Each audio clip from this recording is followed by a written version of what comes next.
Welcome to the One Star Weak Foot Show, FIFA 21 edition, starring your host, One Star Weak Foot, and our review specialist, One Star Weak Foot. Bow! Good evening, YouTube, and welcome to the One Star Weak Foot Show, your one-stop shop for player reviews. I'm going to be your host today, One Star Weak Foot, and it makes me feel great to see you back on the channel. Thank you very much for tuning in. So, yeah, today we have a big icon review for you guys today. And really, I was waiting to see what EA was going to drop content-wise. I saw what they dropped. It's pretty much a showdown SBC, which I'm a fan of. But it involves James Milner and Scott McTominay. And that's not to say they're not good players in real life, but in FIFA, even with the upgrade, I didn't really foresee them being very interesting cards for a lot of you guys at home. So today, I decided to move on and review an icon I've been wanting to review for a long time. It's going to be none other than 92 rated prime icon Raul. So guys, without further ado, let's take a look at his card. And when you look at this Raul card, he looks like he has a lot of the makings of being a meta striker on this game. Possibly one of the best strikers that's within most of you guys' price range. He's 5'11". He has high medium work rates. He's left-footed with a 4-star combination, as you guys see here. I have played 4 games with him in division rivals, and I have 4 goals and 0 assists. Before we go any further, if you're enjoying the content, if you want more content like this, do me a big solid and hit the like button down below. And if you're new to the channel, as always, do me a big favor and subscribe to the channel. I appreciate all you guys at home for watching this video. And if you have any icon reviews, if you have any player reviews that have come out recently that you want me to try out, let me know in the comment section down below. I'm always ears. I'm always all ears. I'm always open to see what you guys want from me. I'm always down for that. So when you look at this Raul card, I mean, really, he looks like a very well-rounded striker. And my relationship with Raul goes back to, I believe it was FIFA 19, or maybe it was FIFA 20. I forgot which one. With the finesse shot, the time finesse shot meta being a thing, this Raul card had a prime icon SBC that dropped, and he was an absolute beast until they nerfed the time finesse shot. Even then though, he was a very good card.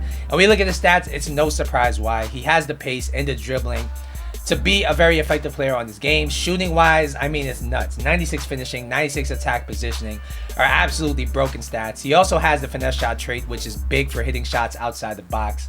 Passing wise, he is going to be a bit of a Benzema. He has 94 vision, 89 short passing, 75 curve, which are very top stats for a striker. The 66 long passing is not that great, but once again, he's a goddamn striker. His dribbling stats, like I said, look insane. My experience with Raul in the past, though, was that even though his dribbling stats look good, and even though he feels decent on the ball in game, you're not getting a 90 dribbling feeling player out of him, if that makes sense. We're going to see how this feels in game. Physically, he also has some well-rounded stats here. 88 stamina, 91 jumping, 96 heading accuracy are very Ronaldo-esque. 77 strength is also very good. The 48 aggression, not so much. So, without further ado, I'm going to jump into the gameplay. I'm going to take you guys over to our review specialist in the studios, One Star Weak Foot. Take it away. Thanks, One Star. So, according to Footbin, this prime Raul card is going to cost you $1.2 million on the PS4 market. Is he worth it? I do think he's slightly overpriced, but overall, it's not a bad valuation. We're going to break down the stats. First off is going to be the pace. He has 88 pace. And in game, I would say he has very good pace, but not great. He's not somebody you want to send in behind every single time.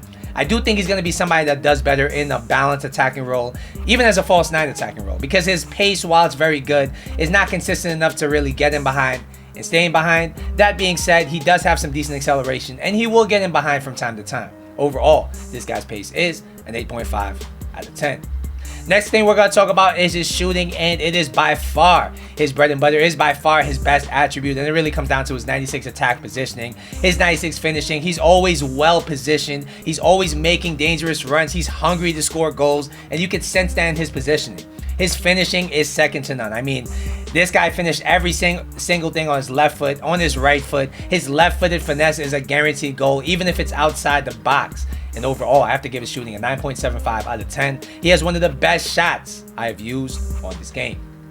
Next thing we're going to talk about is his passing, and this might be of interest to you if you're bringing Raul in to be a playmaking striker. If you're bringing him in with the notion that he could be someone who brings other players into the game. And what I will say is that he does pass around the box very nice, almost like a Cam, because he has the 89 short passing and the 94 vision, and that can't be understated. That being said, if you're relying on him to make long passes, they're going to be decent. He's not going to ruin the build-up play for you with an over-the-top through ball here or there. But he's not somebody who's going to excel at that. He's not going to be finding that defense-splitting through ball if that's what you want out of him. Overall, this guy's passing is an 8 out of 10. Very good for the striker position, but I wouldn't really play him on the wing or at the cam position because of his long passing being a thing. Next thing we're going to talk about is his dribbling, and it was by far my biggest question about this card. Is he going to feel as smooth as the stats indicate? And honestly, what I will say is that he felt very good on the ball, very nimble on the ball. But I will say that there are two different Rauls on this game. There's a Raul that is unaffected by delay. When you have smooth gameplay, he's going to feel very good on the ball, very responsive, very explosive from time to time, and he's able to create his own shot, be the defender, be the second defender, everything like that. But then there's a Raul when you have slightly delayed gameplay or when you have horrible gameplay. His dribbling goes down the tubes, in my opinion. He feels responsive on the ball at times. He'll have the close control to really be a good hold-up play striker. But in delay, he loses the ability to beat men on off the ball, off the dribble. He loses the ability to turn quick, get a shot off, and that's really due to his body type. I think he's 5'11". Yes, he is. He's 5'11". He has an average-looking body type, so he's not going to be somebody who's going to feel nimble, who's going to wiggle his way through defenders unless the gameplay is smooth. If you can deal with that, then I think you'll be fine. But if you rely on dribbling a lot to create your shots, then you might find this Raul card might be deficient in this regard. Overall, though, I have to give his dribbling an 8.5 out of 10. For somebody who can play the target man type role, somebody who's going to be a balanced striker, I do think he's very good on the ball. Finally, we'll be talking about his physical, and honestly, it felt decent, all right? He has 88 stamina. He lasts all game. Aerially, he was a beast. Not quite as good as somebody like Ronaldo or Calvert-Lewin because he lacks that top end height. But at the same time, he is a threat off the corners. He is somebody you can lob the ball up to and reasonably expect to retain possession. Strength-wise, he felt hit or miss. Like I said, from certain angles, he would be able to shoulder to shoulder very well, shield the ball very well. But when it comes to certain 50-50s, I found him falling on his ass from time to time. And I do think it's because of his 48 aggression. Overall, though, this guy's physical is an 8 out of 10. Alright guys, so what's the final verdict on this card? I think he is a very well-rounded striker, and if you're somebody who doesn't really suffer from much delay, I think you're really gonna love this card. In delay though, I will say his dribbling and his maneuverability takes a hit. I did find it annoying, and I do expect a little bit better from somebody at this price range. Overall though, I have to give him an 8.5 out of 10. He's a very good card. If you have playmakers around him that can just feed him the ball, he's gonna finish everything you need him to finish.